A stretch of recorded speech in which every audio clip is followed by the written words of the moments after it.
Gavana ma County ma Homa Bay Gladys Wanga oyango ni onge tudruok mora gi duond bura mar UDA kendo Atiyo kanyakla gi piny owacho mamalo ok nyis ni oyango kendo rwako chenro mag duond burano. Wanga wacho ni piny owacho mamalo kod mago ma counties onego tii kanyakla weche mag dongruok kaka oyangi e pend chike mathurka. Olero ni piny owacho mar County ma Homa Bay ni e bwo duond bura mar ODM ka oganda e County ma Homa Bay ni ratiro mar dongruok kowuok kuom piny owacho mamalo kaluwore ni gin bende gi cholo suru e pachoka. The Constitution says that the county and the national government are distinct but interdependent. Distinct but interdependent. Which means that there are occasions when we must collaborate.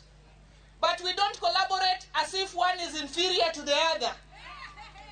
We don't collaborate because we have to think the same politically.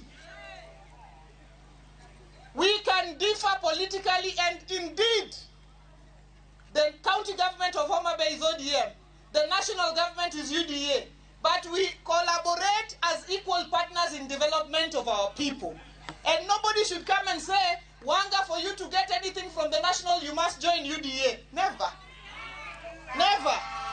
Because the people of Homa Bay are also taxpayers and entitled by right to national government resources. Kwa the mago magachal kulwa sinya kurumgaji wangu